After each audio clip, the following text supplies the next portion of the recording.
Welcome back. Tonight, we're venturing deep into the heart of Lagos, Nigeria, where the veil between the living and the dead becomes dangerously thin. This isn't just another ghost story. This is a documented encounter that changed one man's life forever. In African culture, we don't just believe in ghosts. We know they walk among us. Our ancestors never truly leave. They linger in the spaces between breaths, in the shadows that dance at the edge of candlelight, in the whispers that ride the harmattan winds. But sometimes, these spirits don't just observe. Sometimes, they reach out. Sometimes, they speak. What you're about to hear happened in 2018 in the bustling metropolis of Lagos. It involves a young translator named Kelechi, a mysterious phone call at 3:33 a.m., and a conversation that should never have been possible. The Lagos State Paranormal Investigation Unit has this case on file. The audio recordings still exist. And Kelechi? He hasn't slept properly since. Before we begin, let me warn you, in many African traditions, speaking about the dead can summon them. So if you're listening to this alone, especially after midnight, you might want to reconsider, because once you know the truth about what happened that night in Lagos, you'll understand why some conversations are meant to stay buried with the dead. Are you ready? Let's dive into the darkness. Kelechi Okafor wasn't your typical 28-year-old Lagos professional. While his peers chased careers in banking or tech, he had carved out a unique niche for himself as a traditional language translator. He specialized in ancient Igbo dialects, the kind that even native speakers struggled to understand. His gift was rare, the ability to bridge the gap between the old ways and the modern world. His apartment in Surulere was modest but comfortable, filled with dusty manuscripts, recording equipment, and shelves lined with books on African linguistics. He worked mostly from home, translating historical documents for museums, universities, and occasionally private collectors who paid handsomely for his expertise. It was a Tuesday night in November when everything changed. The Lagos rain hammered against his windows with unusual intensity, the kind of downpour that made the city's perpetual noise fade into white static. Kelechi was deep into translating a particularly challenging text, a collection of burial incantations from the 18th century that a British museum had sent over. The words were ancient, predating modern Igbo by centuries. Each phrase required careful consideration, cross-referencing with multiple sources. These weren't just words, they were sacred utterances meant to guide souls through the transition from life to death. As he worked, Kelechi couldn't shake the feeling that he was treading on dangerous ground. His grandmother had warned him about this kind of work. Some knowledge, she'd said, her eyes cloudy with cataracts but sharp with wisdom, is meant to stay with those who have crossed over. When you speak the words of the dead, you open doors that should remain closed. But Kelechi was a modern man, educated at the University of Lagos, with a master's degree from Oxford. He respected his grandmother's beliefs, but he didn't share them. Words were just sounds, symbols on paper. They held no power beyond what people gave them. Or so he believed. By 3 a.m., exhaustion weighed heavy on his shoulders. The burial incantations were particularly complex, filled with tonal variations that could completely change the meaning of a phrase. One wrong inflection could transform a blessing into a curse, a farewell into a summoning. He was about to close his laptop when his phone rang. The sound cut through the rain like a blade. Kelechi frowned. Who would call at this hour? The number on the screen wasn't one he recognized. It showed only zeros. 0. Must be a glitch, he thought, but something made him answer anyway. Hello? Silence. But not empty silence. It was the kind of silence that held weight, that pressed against your eardrums like deep water. Then, a voice emerged. It spoke in the ancient dialect he'd been translating, each word perfectly pronounced with inflections that had been lost for generations. You have been reading our words, the voice said. It was neither male nor female, neither young nor old. It simply was. You understand the old tongue. Good. We have need of a translator. Kelechi's hand trembled. This had to be a prank. One of his colleagues playing a joke. But how could anyone speak this dialect so perfectly? Even he struggled with some of the pronunciations. Who is this? He asked in English, his voice barely above a whisper. The response came in the ancient tongue. I am one who has crossed the dark water. I speak from the place where your words send us, and I have a message that must be delivered to the living. Kelechi's rational mind scrambled for explanations. Hidden cameras? An elaborate hoax? But as the voice continued speaking in the ancient dialect, using words and phrases that existed in no modern textbook, his certainty crumbled like old parchment. "This is impossible," he said, switching to modern Igbo. "You can't be, you're not." "Dead?" The voice carried what might have been amusement. "Your language has many words for what I am. Onye nuru anu, muo, ndi ichi, the dead, the spirit, the ancestors. Choose whichever brings you comfort, translator, but know that I speak truth." The rain outside had stopped, leaving an unnatural stillness. Even the ever-present Lagos traffic seemed to have vanished. Kelechi's apartment felt sealed off from the world, existing in a bubble outside normal time and space. "If you're really what you say you are," Kelechi managed, his scientific mind still fighting against the impossible. "Prove it. Tell me something only the dead would know." The voice was quiet for a moment. Then, "Your grandmother, Adiz. She wore a brass ring on her left thumb. Inside the band was inscribed a name, not hers, but that of her first child, who lived only 3 days, Chimerez. She never spoke of him to the living, but here, among us, she calls his name every day." Ice flooded Kelechi's veins. He had found that ring after his grandmother's funeral, had seen the inscription, had asked his mother about it. No one in the family had known about Chimereze. His grandmother had carried that secret to her grave. How do you know this?" "She is here," the voice said simply. "She watches you, Kelechi. She is proud of your gift with words, though she wishes you would use it more carefully. The texts you translate, they are not mere historical curiosities. They are maps, instructions, bridges between worlds." Kelechi sank into his chair, his legs suddenly unable to support him. Everything he thought he knew about reality was crumbling. "What do you want from me?" "There is a message that must be delivered, a warning. In 3 days' time, at the National Museum, a ceremony will be held to return certain artifacts to the families of the dead. Among these objects is a brass mask, taken from a burial site near Enrai 60 years ago. This mask must not be moved." "Why?" Kelechi's voice was barely audible. "Because it does not belong to the dead. It belongs to something far older, something that should not be woken. The mask is not decoration, it is a seal. Remove it, and you remove the only barrier keeping an ancient hunger at bay." Kelechi grabbed a pen, his hand shaking as he wrote down every word. "An ancient hunger? What does that mean?" "There are things older than ancestors, translator, older than memory, things that existed before humans learned to speak, before we created words to name them. The old priests knew this. That is why they created the burial texts you translate, not to honor the dead, but to keep certain doors locked." The voice grew fainter, as if speaking across an increasing distance. "The mask bears 7 symbols on its inner surface. Copy them exactly as I described them. Show them to Dr. Adewale at the museum. She will understand."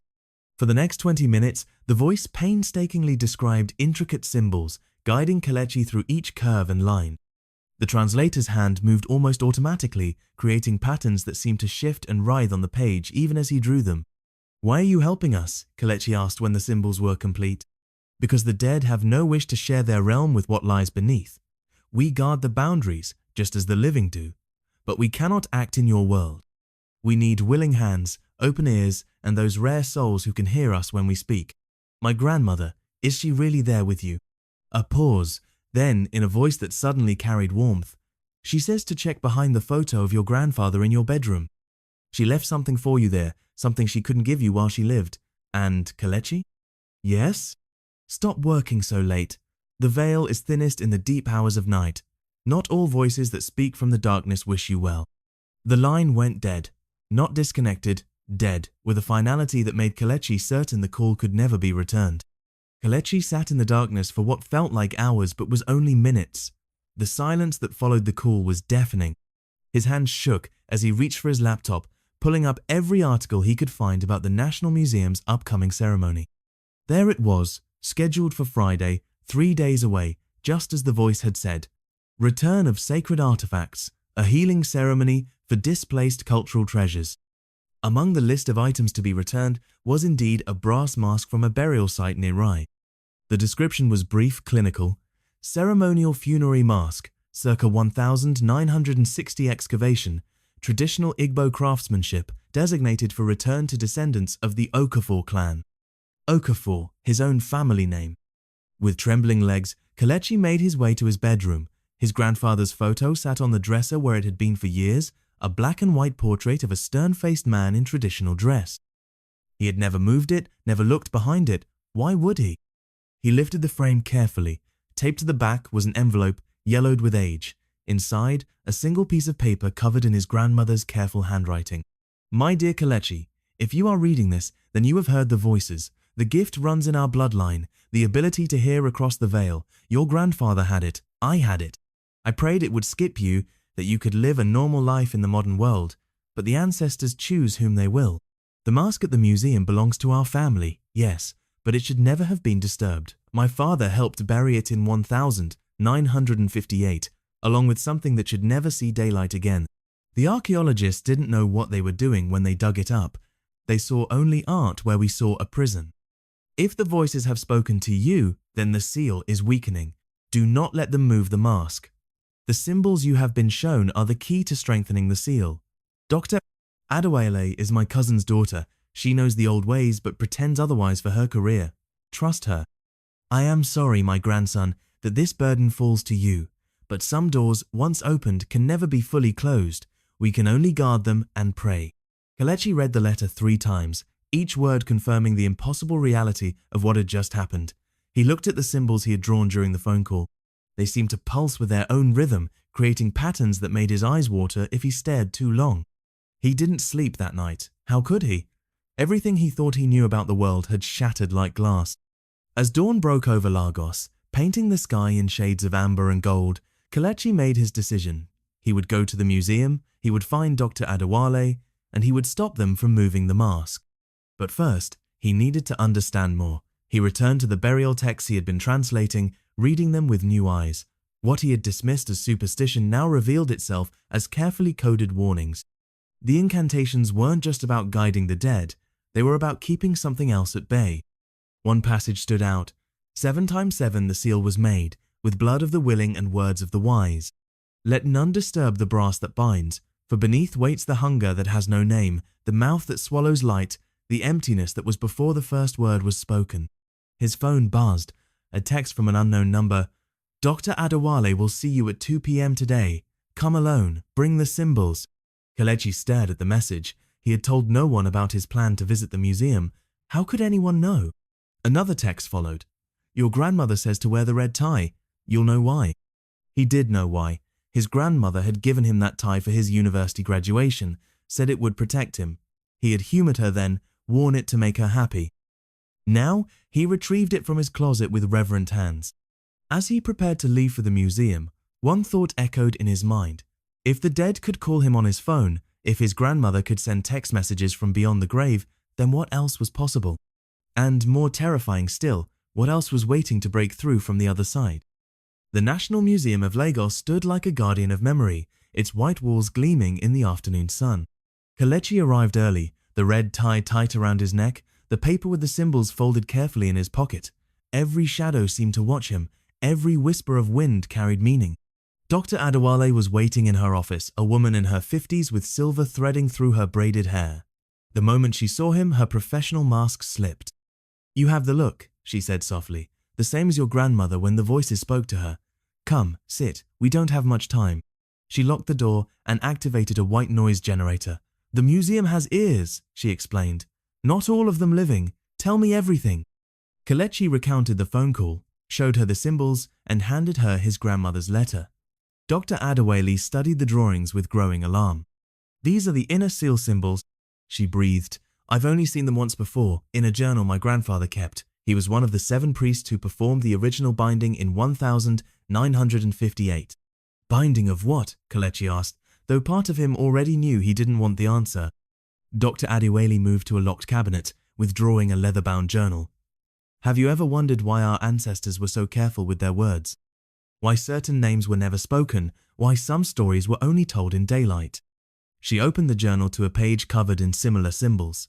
Before we had language, before we had names for things, there were entities, hungers, voids that fed on existence itself. When humans learned to speak, to name things, we gained power over our world. But naming something also gives it shape, gives it a way to enter our reality. The thing under the mask Has no name. Must never have a name. In 1958, it began to wake. 7 priests, including my grandfather and yours, performed a binding ritual. They trapped it in formlessness, sealed it beneath layers of prayer and symbol.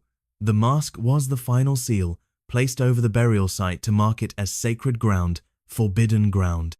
She pulled up records on her computer. The British archaeologists who excavated the site in 1961 didn't understand. They saw valuable artifacts, not protective seals. They took the mask, and ever since, the binding has been weakening. But why now? Why is it failing now? Dr. Adewale's face was grim.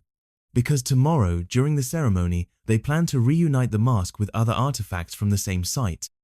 Items that were separated specifically to keep their power dispersed. Together, in proximity to each other, they'll create a resonance that could shatter what's left of the seal. A knock at the door made them both freeze. "Dr. Adewale," a cheerful voice called. "The ceremony preparations are beginning. The board would like you to inspect the artifacts." "Give me a moment," she called back, then whispered urgently to Kelechi. "I've tried to stop this through proper channels. The board thinks I'm being superstitious. They won't listen to warnings about ancient evils, but there's another way." She handed him a key card. "The artifacts are in the basement vault. Tonight, after the museum closes, you must enter and complete the ritual your grandmother began. Use the symbols the voice gave you. Trace them on the inside of the mask with this." She pressed a small vial into his hand. The liquid inside seemed to move of its own accord. "Water from the Osun River, blessed by 7 priestesses on the 7th day of the 7th month. It will hold long enough for us to convince the board to cancel the ceremony." "What if I'm caught?" "Then we all have bigger problems than legal consequences," she said darkly. "The last time one of these entities fully manifested was in 1893 in a village near Calabar. When the colonial authorities arrived 3 days later, they found empty homes, meals half-eaten on tables, and shadows burned into walls in shapes that hurt to perceive. 43 people, gone. Not dead, gone. Erased." That night, Kelechi stood before the museum staff entrance, keycard in hand. The security guard was asleep at his desk, which seemed too convenient to be natural. As he made his way to the basement, every footstep echoed with purpose. The vault was temperature-controlled, sterile, filled with artifacts waiting to go home. The brass mask sat on a pedestal at the center, surrounded by other items from the Unrai excavation. Even through the glass case, Kelechi could feel its weight, not physical but spiritual. It pulled at something deep in his chest. He disabled the alarm with the code Dr. Adewale had provided and lifted the case. The moment his fingers touched the mask, the temperature dropped 20 degrees. His breath misted in the air. Whispers filled the vault, not in any language he knew, but in the spaces between language, in the pause between thought and word. The mask grew warm, then hot. The symbols on the paper began to glow. Working quickly, Kelechi dipped his finger in the blessed water and began tracing the symbols on the mask's interior. Each one flared with brilliant light before sinking into the metal. The whispers grew louder, angrier. On the 6th symbol, the lights went out. In the darkness, something vast stirred. Not in the room, beneath it, around it, in dimensions that human minds weren't meant to perceive. Kelechi felt its attention turned toward him, a gaze that was absence rather than presence, a hunger that could swallow sun. His grandmother's voice clear as day, "Finish it, child, now." With shaking hands, Kelechi completed the 7th symbol. Light exploded from the mask, not visible light but something deeper. The light of meaning, of definition, of boundaries restored. The entity recoiled, pulled back into formlessness, sealed once more behind words and will. When museum security found Kelechi an hour later, he was unconscious on the vault floor, the mask clutched to his chest. Dr. Adewale convinced them he was a visiting researcher who had fallen ill. The ceremony was postponed indefinitely when she demonstrated that the mask had developed structural instabilities that made it unsafe to handle. 3 months later, the mask and its companion artifacts were quietly returned to the original burial site in Inri. 7 new priests performed 7 new bindings. The site was declared protected land, off limits to archaeologists and tourists alike. Kelechi never received another call from the dead, but sometimes, late at night, he hears his grandmother humming the lullabies she sang when he was young. He continues his work as a translator, but now he knows the true weight of words, the power of names, and why some knowledge is buried with the dead. The Lagos State Paranormal Investigation Unit classified the case as resolved Category 7 entity successfully contained. The file remains sealed, accessible only to those with the highest clearance. And somewhere in the spaces between words, in the pause between heartbeats, ancient hungers wait. They have no names. They must never have names. For in naming, we give power, and some powers should remain forever formless, forever bound, forever silent. But the dead watch, the dead remember. And when the seals weaken, they find their translators, their bridges between worlds, because some conversations, terrible as they are, must happen. Some warnings must be heard, even if they come at 3:33 a.m., in voices that speak from beyond the dark water, in languages that predate human memory. Even if we never sleep quite the same way again,